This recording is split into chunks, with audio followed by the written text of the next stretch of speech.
Situasi di perbatasan Gaza kembali memanas setelah 4 truk komando militer Israel hancur lebur akibat serangan roket Hamas pada Sabtu pagi waktu setempat.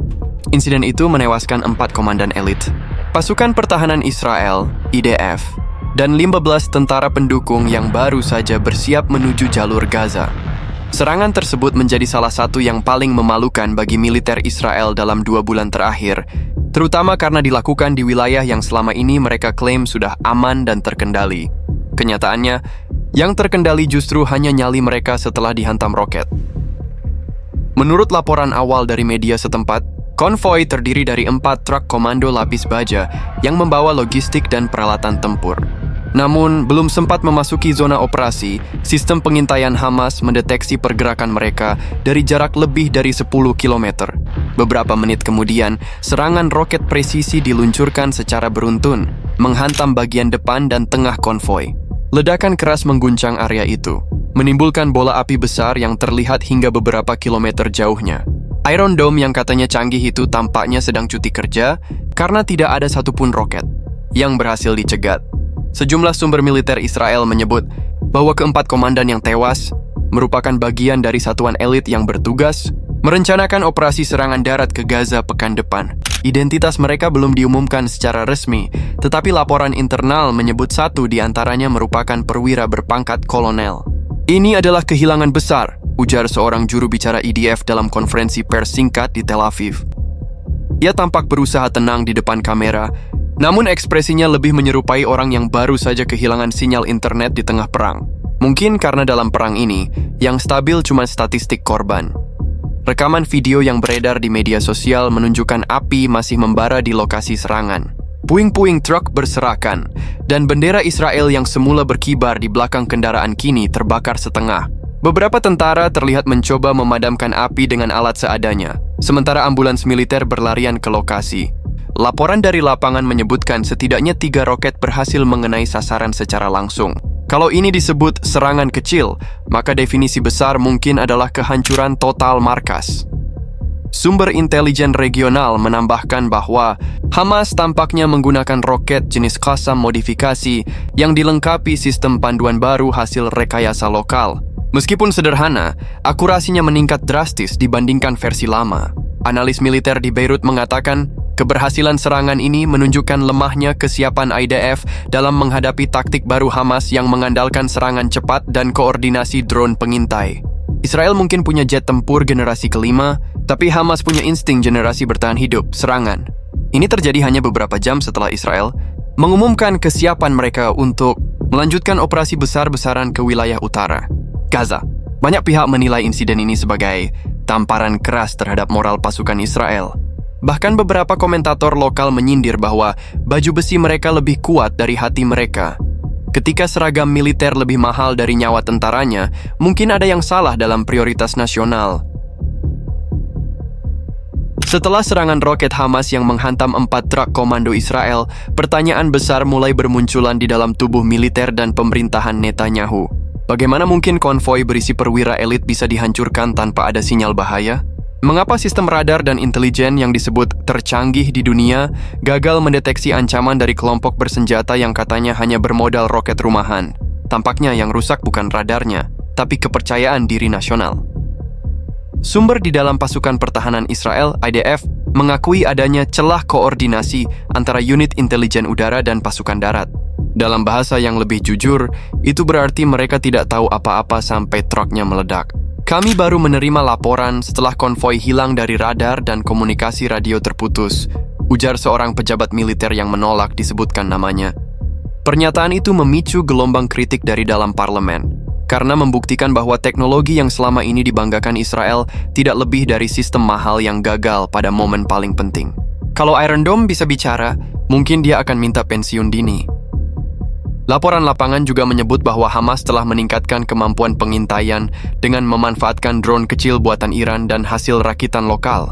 Drone itu terbang rendah dan menandai posisi konvoi Israel sebelum roket diluncurkan. Beberapa analis menyebut taktik ini mirip dengan metode serangan gerilya modern yang dulu dipakai oleh pasukan kecil melawan militer besar. Bedanya, kali ini lawan mereka adalah pasukan yang konon tidak terkalahkan. Nyatanya, Yang tak terkalahkan hanyalah kesombongan yang mereka pelihara sejak 1948. Kementerian Pertahanan Israel kini tengah menelusuri siapa yang bertanggung jawab atas kelalaian fatal ini. Beberapa media lokal mengabarkan bahwa ada tekanan besar agar kepala intelijen militer mengundurkan diri. Namun hingga kini belum ada pernyataan resmi. Sementara itu, publik Israel di media sosial terus menuntut jawaban. Banyak warga mempertanyakan bagaimana sistem pertahanan senilai miliaran dolar bisa dikalahkan oleh kelompok yang menggunakan peralatan seadanya. Mungkin karena yang mereka lawan bukan mesin, tapi keyakinan, dan itu tak bisa dijamming. Dalam konferensi pers di Tel Aviv, seorang analis keamanan menyebut bahwa serangan ini menandai fase baru dalam konflik Israel-Hamas. Ini bukan lagi perang roket acak, katanya. Ini operasi yang direncanakan dengan intelijen lapangan yang solid. Namun di balik penjelasan akademis itu, rasa malu nasional sulit disembunyikan. Televisi lokal menayangkan gambar 4 truk terbakar dengan judul berita yang nyaris terdengar seperti ejekan, serangan mengejutkan, konvoi elit dihancurkan dalam sekejap. Ketika media mereka sendiri mulai kehabisan kata untuk menutupi kekalahan, berarti drama sudah berubah jadi dokumenter. Seorang pejabat keamanan senior yang diwawancarai Channel 12 menyebut bahwa kemungkinan besar Hamas telah menyusupkan informan ke wilayah perbatasan. Tidak mungkin mereka tahu rute konvoi tanpa bantuan orang dalam, katanya. Namun teori ini segera dimentahkan oleh sumber di Gaza yang menyebut bahwa semua informasi diperoleh melalui pengamatan drone dan sinyal komunikasi yang bocor. Artinya bahkan tanpa mata-mata pun, Israel berhasil mempermalukan dirinya sendiri. Setelah insiden memalukan di mana 4 truk komando Israel dihantam roket Hamas, suasana di dalam tubuh pasukan pertahanan Israel, IDF, berubah drastis. Dari luar, mereka berusaha menampilkan citra tegas dan terkendali. Namun dari dalam, laporan-laporan bocoran menunjukkan kekacauan besar. Sejumlah perwira saling tuduh, unit intelijen disalahkan, dan komando lapangan merasa dikorbankan. Kalau perang ini adalah film, maka genrenya sudah berubah dari aksi ke komedi birokrasi. Sumber dari dalam markas militer Tel Aviv mengonfirmasi adanya pertemuan darurat antara Kepala Staf IDF, Herzi Halevi, dan sejumlah jenderal senior. Pertemuan itu disebut berlangsung tegang dan penuh bentakan. Tidak ada yang mau bertanggung jawab. Semua menunjuk jari ke arah orang lain, ujar seorang perwira yang menghadiri rapat itu kepada media lokal. Dalam notulen internal yang bocor, satu kalimat menarik perhatian publik. Kita kalah bukan karena roket Hamas, tapi karena terlalu sibuk meyakinkan diri bahwa kita selalu benar. Kalimat itu mungkin satu-satunya hal jujur yang keluar dari rapat militer Israel tahun ini. Media lokal seperti Haaretz dan Yediot Ahronot melaporkan bahwa sebagian anggota parlemen mulai menuntut penyelidikan resmi terhadap kegagalan pertahanan konvoi tersebut. Tekanan juga meningkat terhadap Perdana Menteri Benjamin Netanyahu yang dituding terlalu banyak mengintervensi keputusan militer. Beberapa komentator bahkan menuduh bahwa keputusan pengiriman konvoi itu dilakukan hanya demi pencitraan politik. Karena di Israel, kadang strategi perang dibuat bukan di ruang taktis, tapi di ruang konferensi pers. Sementara itu, suasana di rumah sakit militer di Beersheva penuh dengan tentara luka-luka yang baru dievakuasi dari lokasi serangan. Banyak dari mereka mengalami luka bakar berat dan trauma ledakan. Dokter mengatakan kondisi beberapa tentara masih kritis. Namun yang paling memprihatinkan justru bukan luka fisik, melainkan moral pasukan yang merosot tajam. Kami kehilangan 4 komandan terbaik, kata salah satu tentara dengan nada getir. Mereka bilang kami punya perlindungan udara, tapi yang turun malah serpihan truk. Kalimat yang terdengar seperti satire, padahal itu laporan medis. Yang sementara itu, Hamas merilis video baru yang menunjukkan detik-detik sebelum serangan. Dalam rekaman itu terlihat drone pengintai merekam konvoi Israel dari atas bukit sebelum roket diluncurkan. Video tersebut disertai narasi singkat dalam bahasa Arab. Setiap langkah mereka kami awasi, setiap kesombongan kami koreksi. Tayangan itu menjadi viral di media sosial Timur Tengah, membuat banyak warganet Arab bersorak. Di sisi lain, warganet Israel hanya bisa menulis, "Semoga sistem kami diperbarui sebelum gaji bulan depan." Para analis keamanan menilai kekalahan ini lebih dari sekadar insiden militer. Ini menunjukkan bahwa Hamas kini memiliki kemampuan teknologi dan strategi yang lebih matang. Dulu mereka hanya dianggap kelompok gerilya primitif. Kini mereka mampu melancarkan serangan presisi dengan koordinasi tinggi. Dalam analisis di Channel 13, Seorang mantan perwira intelijen menyebut bahwa Hamas kini memahami psikologi militer Israel lebih baik daripada sebaliknya.